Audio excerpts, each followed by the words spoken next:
হ্যাঁ, আলো অনেকটা কম হয়তো বোধ আসলে বিষয়টা হয়েছে যে রুমটায় বসেছি সেটাই মাত্র একটা পয়েন্ট। স্বাভাবিকভাবে আলো অনেকটা কম। তবু চেষ্টা করছি। আচ্ছা, আমার কথা কি শুনতে পাচ্ছেন? কৃষ্ণা দি আছেন লাইনে, শোভনলাল সাউ।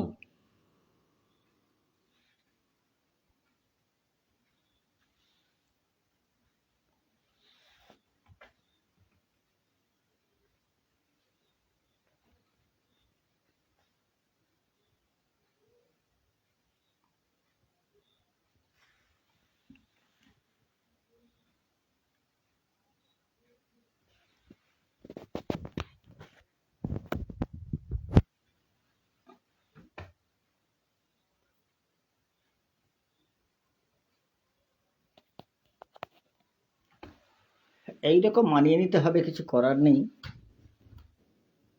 আসলে এই রুমটা আলোটা একটু কম, বুঝতে পারিনি এতটা কম হয় বলে। অন্যদিকে পয়েন্টটা নেই, উপরের পয়েন্টে এখন লাইট লাগানো হয়নি।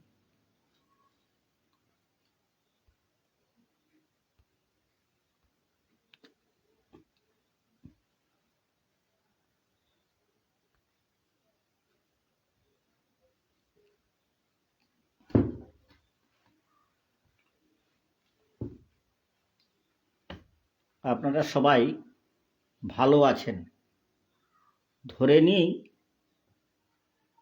ছোট্ট কয়েকটি কথা সংগঠনের পক্ষ থেকে বলব। সবার কমেন্ট হয়তো পড়তে পারবো না, অবশ্যই লাইভের শেষে উত্তর দেব। কমেন্টগুলো দেখতেও পাচ্ছি না।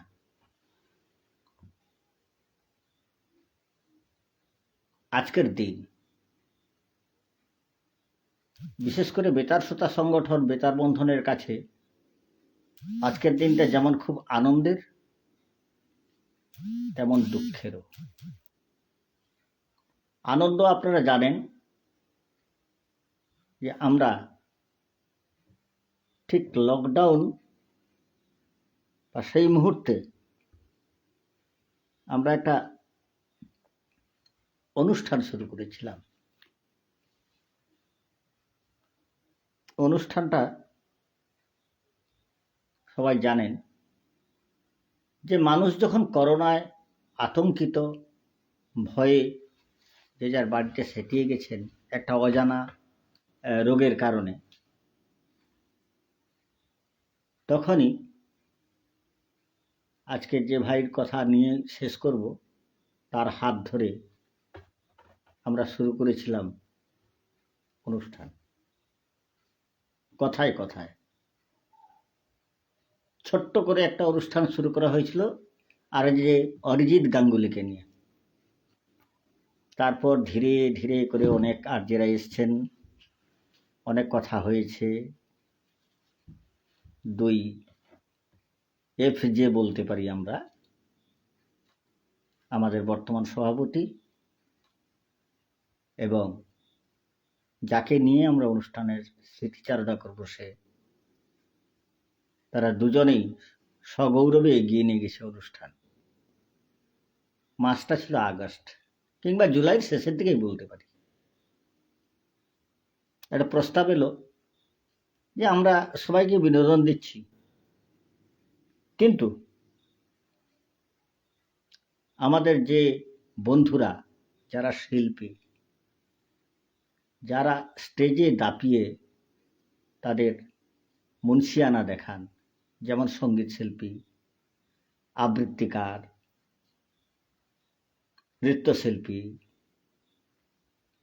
তিনারাও চান যে তাদের প্রতিভার প্রকাশ ঘটাতে। তখন আমাদের মধ্যে একটা আলোচনা হয় যে কি করা যাবে। না, তাহলে একটা অনুষ্ঠান শুরু করা যাক। সেটা একক অনুষ্ঠান, সেটাই কেবলমাত্র ভিডিও অনুষ্ঠান হবে। ব্যাস, শুরু হলো জলসাঘর 2020 আগস্ট মাসে। প্রথমে উৎসাহ উদ্দীপনার সময় কাজটা হয়েছে, আমরা করেছি। তারপর আমাদের অমিতাভ দা, বর্তমান বেতার বন্ধনের কোষাধ্যক্ষ অমিতাভ দা, অমিতাভ মুখার্জি পরিচিত নাম। এমন কোনো বেতার বন্ধু নেই যে অমিতাভ মুখার্জির নাম জানেন না। তিনি নিজ দায়িত্বে গ্রহণ করলেন যে আমার উপর দায়িত্বটা অর্পণ করা হোক। আমরা প্রথম বেশ কয়েকজন শিল্পী দিয়েছিলাম, তারপরে আর দিতে পারিনি, কারণ লকডাউন পর করে খুলে গেল, আমরা কাজের মধ্যে ঢুকে গেলাম, যে যার কাজ। দাদা মাঝে মাঝে আক্ষেপ করতেন যে বাবলুদা আপনারা কেউ কি সময় পান না 10 মিনিট 15 মিনিট অনুষ্ঠানটা দেখার? সত্যি পাইনি, অন্তত আমি তো পাইনি। আপনারা যারা ব্যক্তিগতভাবে আমাকে চেনেন জানেন আমি ওই রাত্রি 8টা থেকে 9টা 10টা পর্যন্ত কি। তো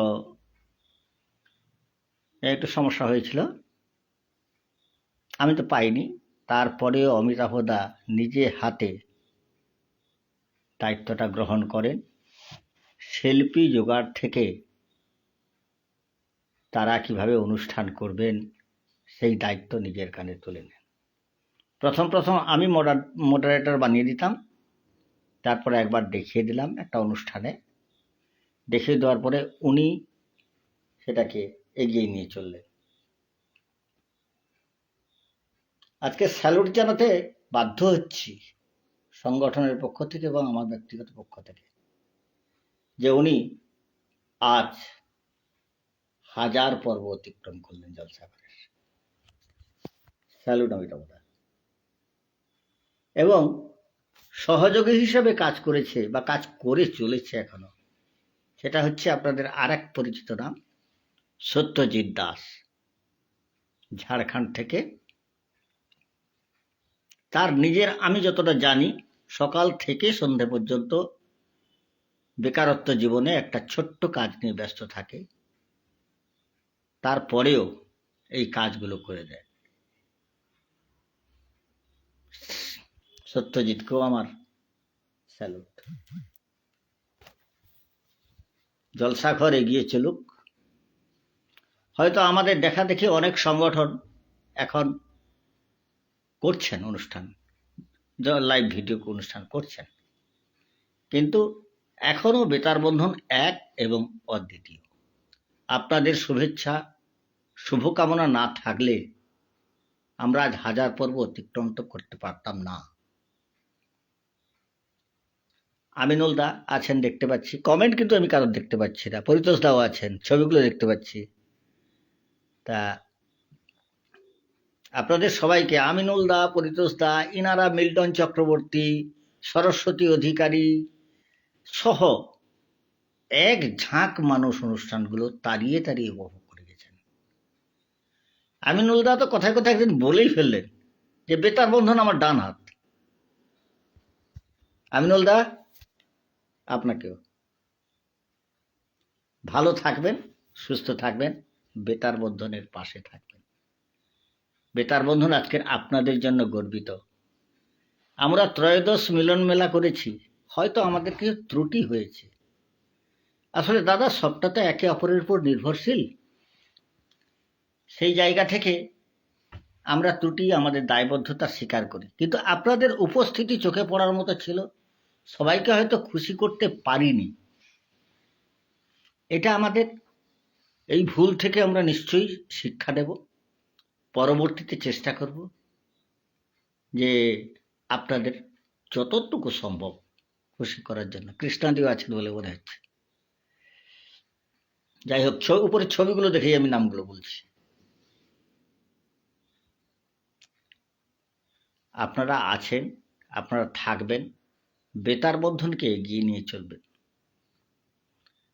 আবারও বলতেই হয় সেই 2 লাইনে, বেতার বন্ধনের অগ্রগমন, বেতার বন্ধনের অগ্রগমন করবে দমন সাধ্যকার। শ্রবণ প্রিয় বন্ধুদের আমি জানাই নম্র নমস্কার। নমস্কার এই কারণে জানাই, ফুলের সৌরভ তখনই হয়, তার সুবাস ফুলের সৌরভ বাড়িয়ে দেয়। আপনারা হলেন সুবাস বন্ধুরা। শিল্পীরা অক্লান্ত পরিশ্রম করে তাদের খাটাখাটনি থেকেও, তাদের কাজের ব্যস্ততার মধ্যে থেকে বের করে নিয়েও আমাদেরকে 1 ঘন্টা করে সময় দিয়েছেন, আমাদের সংগঠনকে এগিয়ে নিয়ে চলেছেন। এর জন্য শিল্পী বন্ধুদের জন্য রইল স্যালুট। আজকের অকপট স্বীকারোক্তি করতে বাধা নেই। মাঝখানে আমার ভাল লাগেনি, এই জলসাঘর শিল্পীরা অনুষ্ঠান করবে, অমিতাভদা যদি এইখান থেকে এইটুকু সময় দেন তাহলে তো আমরা অনেকটা এগিয়ে যাই। কিন্তু এবারে শিল্পীরা যত উপস্থিত হয়েছেন মিলন মেলায়, মাথা খারাপ করে দিয়েছে। আপনাদের শিল্প বেঁচে থাকুক, আপনারা আরও এগিয়ে যান, বেতার বন্ধনের মাধ্যমে আপনার শৈল্পিক প্রতিভা আরও ফুটে উঠুক, এবং আপনি একটা শিল্পীদের বলছি, আপনারা একটা ভালো জায়গায় বিলং করুন। হার্দিক শুভকামনা আপনাদের জন্য রইল। এবারে যে কথায় আসব, ছোট্ট লাইভ তো, সেটা হচ্ছে যে আজ আমাদের কাছে বিষাদের দিনও, বেদনার দিন। আপনারা সবাই জানেন, সারা দিন ধরে পোস্ট হয়েছে আজকের দিনে 2021 সালের 9ই ফেব্রুয়ারি আমরা আমাদের সংগঠনের মূল উদ্যোক্তা, বন্ধু, ভাই, ও বলতো আমি নাকি তার রেডিও তুতো দাদা, তাই আমি রেডিও তুতো ভাই হিসাবেই বলছি যে আজকের দিনে সে আমাদের ছেড়ে চলে গেছে অকস্মাৎ, কাউকে না জানিয়ে। বড় বেদনার আজকের দিন। সত্যি আমি কোনো পোস্ট করিনি, অন্য একটা কারণও আছে। আপনারা জানেন আমি শারীরিকভাবে একটু অসুস্থ, চোখ মুখের অবস্থা দেখেই বুঝতে পেরেছেন, চুল তুলে এলোমেলো চুল, এই অবস্থা। তবুও অমিতাভদার অনুরোধ ফেলতে পারিনি, আহ্বান ফেলতে পারিনি। না, 2 মিনিট কথাই বলি। দেবরাজ বেতারের অন্যতম নাম। অনিতাদি উপমা দিয়েছেন দেবরাজ হচ্ছে তার বেতার সন্তান। সত্যি, যখন দেবরাজ ফোন করতো, অনেক সময় তো কনফারেন্সে কথা হতো আমাদের, বিশেষ করে জন্মদিনের শুভেচ্ছা নয়, বলতো দাদা একজন মহিলা হলে ভালো হয়, নাও অনিতাদিকে নাও। আরও একজন ছিলেন আমাদের এক্স প্রেসিডেন্ট, তাকেও নেওয়া হতো ফোনে। তা যেটা বলছিলাম, অনিতাদিকে ফোন করেই বলতেন পেন নাম মা জননী, তাই বেতার সন্তান অনিতাদির মুখে মানায়। ভালোবাসতেন অনিতাদি দেবরাজকে। সেই দেবরাজ অকস্মাৎ চলে গেল। দেবরাজের সাথে আমার পরিচয় বলতে গেলে একটু ভালো করেই বলি। আমাদের এই হলদিয়ায় 2009 সালে এসেছিল একটা যাত্রা পার্টির সাথে। এখানে সুকুমার সামন্ত বলে একজন আমাকে ফোন করলো, দাদা আপনাকে একটা সারপ্রাইজ দেবো, আপনি চলে আসুন বলে, আমাদের গান্ধীনগর বলে একটা জায়গা আছে সেখানে ডাকলো। কি সারপ্রাইজ? তা আপনি আসুন না, দেবরাজের সাথে যোগাযোগ করিয়ে দেবো। দেবরাজ গাইডের নাম শুনেছি, কিন্তু তখন ওই দেবরাজের কথা আর মনে পড়েনি। সোনাময়ী, ধর্মতলা, আমতা, হাওড়ার সাথে আমার ফ্রেন্ড ছিল একজন দেবরাজ চক্রবর্তী। আমি ভাবলাম হয়তো ওই ছেলেটা এসছে।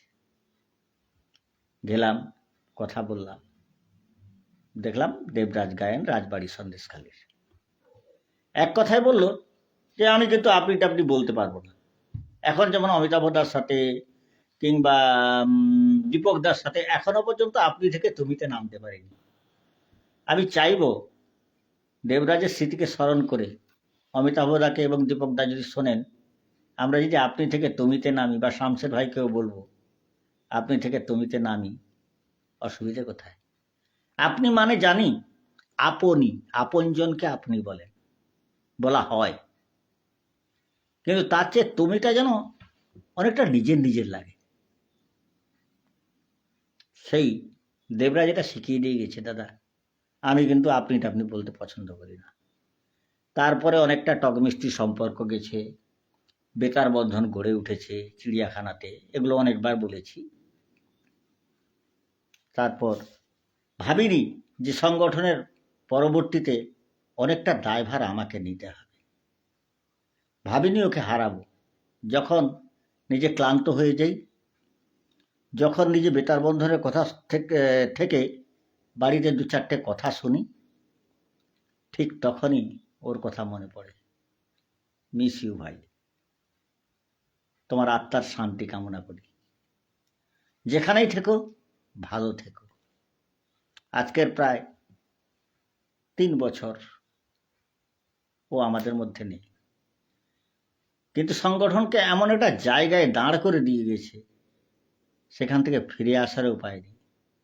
তার অতৃপ্ত আত্মা আমাদের ভর্ৎসনা করবে। চাইব যারা জুনিয়র ভাই বোন আছো, সত্যজিতের মতো যারা ভালোবাসার হাত বাড়িয়ে দিতে পারবে, তারা এসে ধরো এই হালটা। কে লইবে মোর কার্য কহে সন্ধ্যা রবি, কে লইবে মোর কার্য কহে সন্ধ্যা রবি, শুনিয়া জগৎ রহে নিরুত্তর ছবি। মাটির প্রদীপ ছিল সে কহিল স্বামী, আমার যেটুকু সাধ্য করিব তা আমি। আপনার যেটুকু সাধ্য থাকবে তারা চলে আসুন, শুধু দেবরাজের স্মৃতিকে বাঁচিয়ে রাখার জন্য। শোভনলালকে দেখতে পাচ্ছি, এক সময়ের তখন বেতার বন্ধনের কর্মী। আমি চাইব শোভনলাল, জানি বেকারত্বের জ্বালা বড় জ্বালা, তবু একটু সময় দাও। তোমাদের কাছ সাথে তো কোনো বাদ বেতনটা নেই, আমরা আমাদের অবসর নেওয়ার সময় হয়েছে, তোমরা হাল ধরো, এইটুকু বলবো। তারপর যেটা বলছিলাম, 2011 সালে চিড়িয়াখানায় 25 জন নিয়ে আমরা গড়ে তুলি সংগঠন। 12 সালে প্রথম আমাদের ম্যাগাজিন প্রকাশিত হয়। 13, 14, 15, 16, 17, 18 প্রত্যেক বছর বাৎসরিক অনুষ্ঠান হয়েছে এবং একটা করে পুস্তিকা প্রকাশিত হয়েছে। হ্যাঁ, ভুল আগেও ছিল, এখনো আছে, কম বেশি। আমরা ত্রুটিমুক্ত হতে পারিনি, তারও কারণ আছে। আসলে যারা কবি সাহিত্যিক, তারা যে দেন, আউটপুটটা দেন, সেটা আমাদের মধ্যে হয়তো নেই। দাদা লিখেছেন ঠিক আছে, যখন বেরিয়ে এলো প্রকাশে দেখা গেল কোটেশন দিলে ভালো হতো, এইরকম কিছু কিছু হয়ে যায়। বা প্রুফ দেখার সময় পাই না, আমাদের ডিটিপি যারা করেন তারাও সময় মতো জিনিসগুলো দেন না। সব কথা তো আর আত্মপক্ষ সমর্থনে বলে নিজের ভুলটাকে ঢাকা দিতে পারবো না। আপনারা যারা বলছেন যে এই ত্রুটি না হলে ভালো হতো, নিশ্চয়ই আমরাও চাই ত্রুটিমুক্ত হতে। এবারে আসি, আমরা যখন 2021 সালে 13ই ফেব্রুয়ারি ওয়ার্ল্ড রেডিও ডেতে একটা বাৎসরিক অনুষ্ঠান, ম্যাগাজিন প্রকাশ যেমন হয় সেটা করব চিন্তা করলাম, লকডাউনের পর শিথিলতা ধরে। সেই মতো প্রস্তুত তুঙ্গে 30শে জানুয়ারি আমি, দীপক দা এবং দেবরাজ 3 জন আমরা ডিডিপির কপি চেক করেছি। এইটাই হয়েছে শেষ দেখা, শেষ কথা কলকাতায় মুচিপাড়ায়। হওয়ার পরে আমরা যে যার বাড়ি ফিরে যাই। 9 তারিখ অর্থাৎ যেদিন দেবরাজ চলে যাবে, 9টা নাগাদ আমি আমার বাড়ির ছাদে বসে কাজ করছিলাম। দুজনের যেমন হয় তেমন করে কনভারসেশন। আমি ওকে বললাম যে তুমি 12 তারিখে চলে এসো শিয়ালদায়, দীপক দা প্রস্তুত থাকবেন, তার আগের দিন যে জোগাড় যন্ত্র করার ব্যাপার সেগুলো করতে হবে, চলে এসো। ও তখন মজা করে বললো, কেন 13 তারিখে গেলে হয় না? 13 তারিখ বিকাল 2টায়। ভাবুন কি স্বাভাবিকভাবে বলতে পারলো কথাটা। আমি বলে পিঠের চামড়া তুলে দেবে মানুষ। তারপর 11টার সময় ওই সন্দেশখালীর একজন ভাই আমাকে বলল, দাদা ওরা ওখানে দেবরাজকে দেবনাথই বলে। দেবনাথদার কি হয়েছে? কেন 9টার সময় কথা বলেছি? বলে না, আপনি মনে হয় যে শোনেননি। বলে ও ফোনটা কেটে দিল। আমি ওর নাম্বারে যখন ফোন করি, তখন ওর বোন, বড় বোন ফোন ধরলো, তখন ক্যানিং হসপিটালে, মানে হাউমাউ করে কেঁদে আমাকে বলছে, দাদা আমার দাদা আর নেই। সারা পশ্চিমবঙ্গে সেদিন কান্না শুনেছি, অন্তত বেতার প্রিয় যারা, সবার চোখে জল দেখেছি। অনিতা দি, সুবেশ বৈদ্য, ওনারা তো প্রাত্যহিকতে লিখেই ফেললেন এটা নিয়ে। সরস্বতী অধিকারী, তারপরে এদিকে আমার মিসেস, তারপরে বাণীপূর্ণা পান্ডা, কে সেদিন চোখের জল ফেলেননি? এবং তার পরিবারের জন্য যখন আমরা আহ্বান জানালাম যে একটা দুস্থ পরিবার, অল্প বয়সে পিতৃহারা ছেলে, অল্প বয়সে একজন যুবতী মহিলা যে নাকি তার স্বামীকে সদ্য হারিয়েছে, তার পরিবারের পাশে আমরা দাঁড়াবো। আপনারা কেউ বিমুখ করেননি সেদিন। দেবরাজকে ভালোবেসে, বেতার বন্ধনকে ভালোবেসে আপনারা উজাড় করে দিয়েছেন, যেটা আমাদের ভাবনার অতীত। আর যে বন্ধুরাও সেদিন সামিল হয়েছিলেন, আমরা ছোট্ট একটা স্মরণ সভা করেছিলাম, অবশ্য 13ই ফেব্রুয়ারি পারিনি, আমরা করেছিলাম সম্ভবত 29শে ফেব্রুয়ারি, 28শে ফেব্রুয়ারি, সরি। তো সেই দিন কান্নার রোল ছিল সবার। দেবরাজের পরিবারকে ডেকে আমরা আমাদের মতো সাধ্যাতীতভাবে আমরা সহযোগিতা করেছি। তারা এখনো বেতার বন্ধনের আহ্বানে সাড়া দেয়, বেতার বন্ধনের সমস্ত কিছু কার্যকলাপে অংশগ্রহণ করে। 2 বছর আমরা ছুটে গেছি দেবরাজের বাড়িতে বিজয়া সম্মেলনী করতে। সেটা সত্যি বিজয়া সম্মেলনী ছিল না, শোক সভায় পরিণত হয়েছিল। এইভাবে কাটিয়ে এসেছি আমরা। আজ সেই দিন, যেদিন কিনা দেবরাজের চলে যাওয়ার দিন। আমি দুঃখিত যে কোনো কমেন্ট কেন আমি দেখতে পাচ্ছি না। আচ্ছা এসছে, শুনতে পাচ্ছি। লিখেছেন কৃষ্ণাদি আছেন, অমিতাভদা আছেন, চেনা মুখ। আচ্ছা, কাশীনাথ দা আছেন, দেখছেন, অমিতাভদা লিখছেন, সত্যজিৎ সব ঠিক আছে, রাজীব ভূঁইয়া, সত্যজিৎ দাস, আচ্ছা বাহ।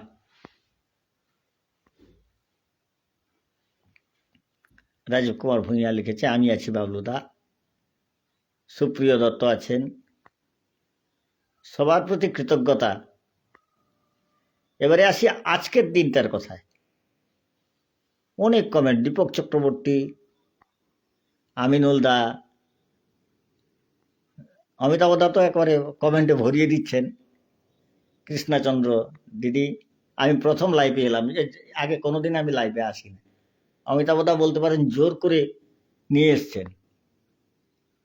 বাবলু সিনহা, শামসের মল্লিক, দীপক ভাই, সত্যজিৎ, অনিতা, এরা পাশে না থাকলে, তার সর্বোপরি শ্রোতা বন্ধুরা না থাকলে 1000 পর্বের অনুষ্ঠান করা যেত না। ঠিক ঠিকই। বাবলু তার কথাগুলো খুব সুন্দর লাগছে, অনেক অনেক ধন্যবাদ বাবলুদাকে। আমিনুল দা লিখেছে, দাদা আমি ভালো বক্তা নই, তবু চেষ্টা করলাম। দেবদুলাল শাসমল আছে, দেবদুলাল শাসমল, কৃষ্ণাচন্দ্র, অনেকেই আছেন দেখছি।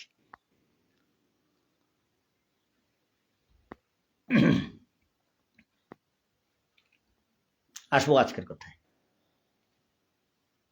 আজকের আমি ঠিক যেই সময় দেবরাজ চলে গেল, সেই সময় আমি যেখানে ছিলাম, অর্থাৎ আমার কর্মস্থলে, ঠিক সেইখান থেকে যাকেই সেদিন ফোন করেছিলাম, আজকেরও তাকে ফোন করি। প্রতিক্রিয়া অঝরে কান্না। তখন আমি নিজেকে একটু সংযত হলাম। অসীমা, দেবরাজের বড় বোন,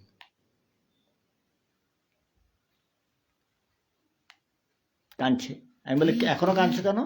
তুমি কাঁদলে কি ফিরে আসবে? নিজের শরীর খারাপ করে কি হবে? কিন্তু বুকটা আমারও ফেটে যাচ্ছে।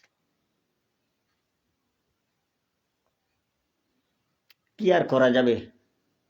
মা কাঁদিচ্ছে পিছে, মা কাঁদিছে পিছে, প্রেয়সী দাঁড়ায় দূরে নয়ন মুছিছে, যাত্রা করো যাত্রী দল, উঠিছে আদেশ, বন্দরের কাল হলো শেষ। এই বন্দরের কাল যখন শেষ হয়ে যাবে, কোনো বাধা মানবে না। কার কখন জীবনের টান আসবে, সেই অলক্ষ্য টান কেউ আমরা জানি না। তবু আমাদের বাঁচতে হয়, আমাদের ভালোবাসা দিতে হয়। তাই বাস্তব সত্যকে আমাদেরকে মেনে নিতে হবে। যাদবেন্দ্র দা আছেন বলে মনে হয়। যাদবেন্দ্র দা, ধন্যবাদ আপনাকে। এই হলো, দেবরাজকে ছোট্ট করে স্মরণ করলাম। শুধু বলবো আবারও যে ভাই, যেখানে থাকিস আনন্দে থাকিস। নেপথ্যে থেকে একটা শুভেচ্ছা, একটা আশীর্বাদ, একটা ভালোবাসা যেন থাকে, যাতে বেতার বন্ধনকে আমরা বা আমাদের পরবর্তী প্রজন্ম যেন এগিয়ে নিয়ে যেতে পারে। এইটুকু দেখিস ভাই, আর কিছু চাই না। অনেকবার চেষ্টা করেছিলাম আজকে দেবরাজের মায়ের সঙ্গে কথা বলার জন্য, বিফল হয়েছি। মাসিমা ফোন ধরেননি, ফোন রিসিভ করেননি। একটা সান্ত্বনা দেওয়ার জায়গা চেষ্টা করেছিলাম, পাইনি। আজকে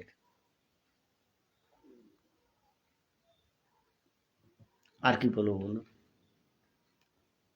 এবারে বলি, আমরা সদ্য শেষ করলাম ত্রয়োদশ মিলন মেলা। অনেকেই উপস্থিত থাকতে পারেননি, অথচ লেখা দিয়েছেন। তাদের ম্যাগাজিনগুলো, বাৎসরিক সংকলন যেটা সংখ্যা, আমরা ডাকযোগে পাঠানোর জন্য উদ্যোগ নিয়েছি। ঠিক সরস্বতী পূজার পরপরই ওগুলো পাঠানো হবে। তা একটা অনুরোধ করবো যে আপনারা ডাক মাসুল আপনাদের দিতে হবে। ডাক মাসুল দিয়ে আমাদের সঙ্গে সহযোগিতা করবেন। আর একটা যেটা বলার কথা, কোনো বন্ধু হয়তো সোশ্যাল মিডিয়ায় লিখছেন বেতার বন্ধনের এই জিনিসটা ভালো লাগেনি, ওই জিনিসটা ভালো লাগেনি। নিশ্চয়ই আপনাদের হাতে কলম আছে, আপনাদের হাতে সোশ্যাল মিডিয়া আছে, আপনারা লিখুন, তাতে আপত্তি নেই। শুধু সংগঠনের পক্ষ থেকে একটা অনুরোধ করব, যদি আমাদেরকে লেখেন না, আমরা সংশোধন করার সুযোগ পাব। আর যদি সোশ্যাল মিডিয়ায় লেখেন না, তাহলে আরো কেউ আরো অতি মুখরোচক করে সেটাকে আরো বাড়িয়ে দেবে, যেটা আমাদের কাছে কষ্টকর। সারা বছর আমরা চেষ্টা করি আপনাদের খুশি করার জন্য। সোশ্যাল মিডিয়ায় লিখে আমাদেরকে ধন্যবাদ দিতে হবে না, ছোট করবেন না দাদা। কেউ করছেন, নিশ্চয়ই সমালোচনা থাকবে। টিকি মুন্ডে চড়ি বুসি কহে ডোগা নারী, টিকি মুন্ডে চড়ে বুসি কহে ডোগা নারী, হাত পা সকল কাজে ভুল করে ভারী। হাত পা সব কাজে ভুল করে, টিকি তো মাথার উপরে আছে। তা টিকি মুন্ডে চড়ি বুসি কহে ডোগা নারী, হাত পা সকল কাজে ভুল করে ভারী। হাত পা কহিল হাসি অভ্রান্ত চুল, কাজ করি আমরা যে তাই করি ভুল। যারা কাজ করে তারাই ভুল করে, যারা করে না তাদের ভুল নেই।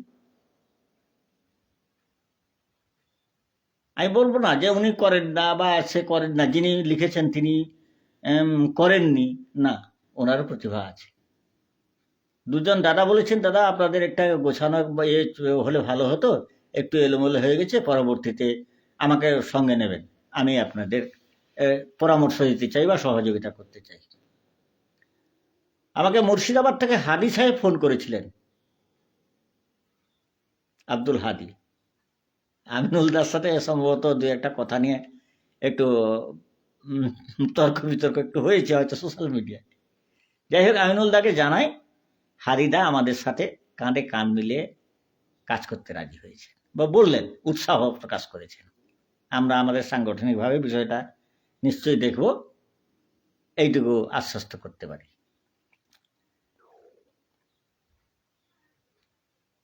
পরবর্তী লাইভ আছে আবার। আপনারা ভালো থাকুন, সুস্থ থাকুন। ছোট্ট করে বললাম, পুরোটা ধরার চেষ্টা করলাম। আজকের দিনটা বিষাদের, আনন্দের, ভালো মন্দ যাহাই আসুক সত্যের লহ সহজে, সত্যকে তো নিতেই হবে। তাই নিলাম, মেনে নিলাম। আপনাদের শুভেচ্ছার হাত আমাদের মাথার উপরে থাকলে আমরা নিশ্চয়ই এগিয়ে যাব। তাহলে এখনকার মতো বিদায় নিই।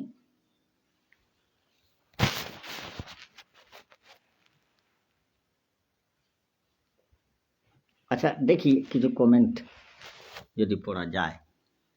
বেতার বন্ধনের পাশে সবসময় আছি, থাকবো, আমিনুল দা লিখছেন।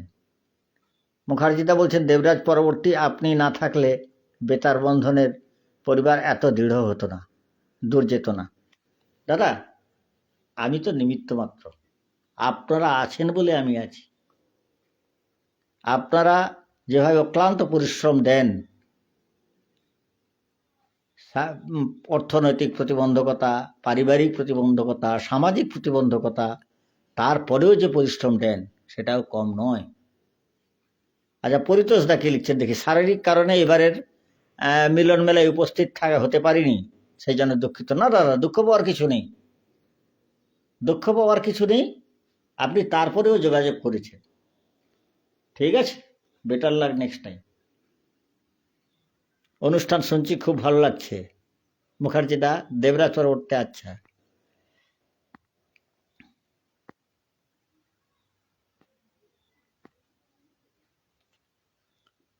অখিল বন্ধু মহাপাত্র শুনছেন, এই দাদাই বলেছেন। আমি আজকে অকপট স্বীকার করছি যে একটু একটু ত্রুটি থেকে গেছে। আপনি আমাকে সঙ্গে নেবেন, আমি আপনাদের সাথে হয়ে কাজ করতে চাই, অনুষ্ঠান সুন্দর করে ছাপিয়ে। অখিল দা, স্যালুট। লালু নে মাস্টারমশাই দেখছেন, ধন্যবাদ আপনাকে। কৃষ্ণাচন্দ্র বলছে খুবই বেদনাদায়ক। দিদি কি করব, কালের নিয়মে তো কিছু জিনিস ছেড়ে দিতে হয়। তবু এই কৃষ্ণাদি আমাদের আহ্বানে সাড়া দিয়ে আজকে নিয়মিত পত্র পাঠ করেন। 10 জন মহিলা চিঠি পাঠ করে আপনাদেরকে উৎসাহিত করার চেষ্টা করেন। আক্ষেপ কোথায় জানেন? এরা পারিবারিক কাজ কিংবা আমরা আপনাদের কাছ থেকে চিঠি সংগ্রহ করি, চিঠি পরিবেশন করি, ব্যক্তিগত রেকর্ড দেওয়া হয়, কিন্তু যখন ম্যাগাজিনের জন্য একটা লেখার আহ্বান করা হয় সেখানে অনেকে পিছিয়ে যান। জানি না কি বাধা। আপনার লেখা প্রকাশিত হবে, মুদ্রিত আকারে আপনার কাছেই থাকবে, অসুবিধে কোথায় আমি জানি না। তাই আমি চাইবো এবারে যারা নিয়মিত চিঠি দিচ্ছেন তাদের কাছ থেকে অন্তত একটা লেখা, বেশি নয়, একটা লেখা আমাদের এই বেতার বন্ধন পত্রিকায় স্থান পাক। আপনারা অনেকেই দেখেছেন বেতার বন্ধন পত্রিকাটা, আরেকবার দেখায়। এই হচ্ছে আমাদের বেতার বন্ধন পত্রিকা। হ্যাঁ, এবারে একটা কারণে আমাকে মুকুট পরতে হয়েছে। আমার কাছে যেটা কাকের মই পুচ্ছ পড়ার মতো, সেটা হচ্ছে সম্পাদক বাবলু কুমার সিনহা।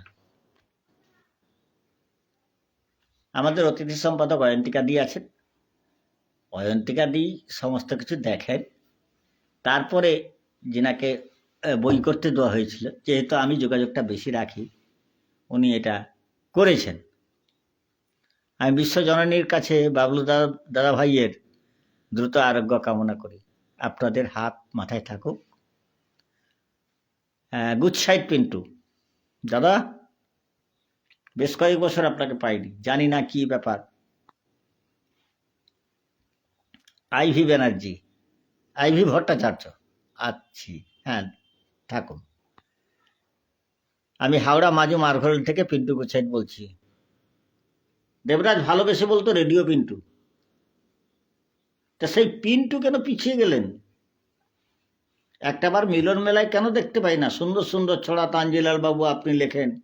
আপনাকে গত বছর তাৎক্ষণিক ছড়াকার হিসাবে তানজিলাল বাবুর সাথে আপনাকে সম্মানিত করতে চেয়েছিলাম। মানে অসুস্থতার কারণে আসতে পারেননি, কি কারণে আসতে পারেননি আমরা কিন্তু জানতে পারিনি। বন্ধু হয়ে এইটুকু কি দাবি রাখতে পারি না আপনাদের কাছে?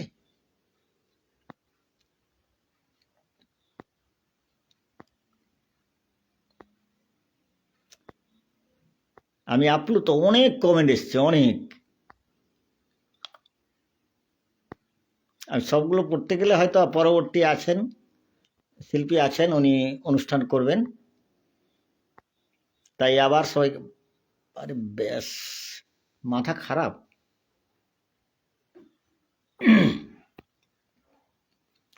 যতটা পারলাম। আর শামসের ভাই কি লিখেছেন, বেতার বন্ধনে বাবুদের ভূমিকা অনস্বীকার্য, মানে বাবলুদা লিখবে বলে মনে হচ্ছে। পরিবারের পক্ষ থেকে আন্তরিক ধন্যবাদ জ্ঞাপন করি। শামসের, ধন্যবাদ তো তোমাদের পাওয়া উচিত। আর তোমাদের অগ্রণী ভূমিকা ভুলি কি করে?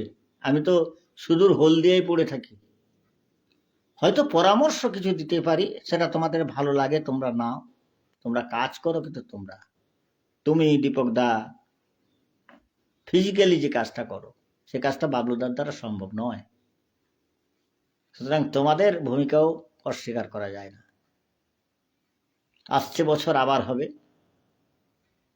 বেতার বন্ধন এগিয়ে চলুক। আপনাদের শুভেচ্ছা শুভকামনা নিয়ে অনুষ্ঠান শেষ করি। নমস্কার, ভালো থাকবেন।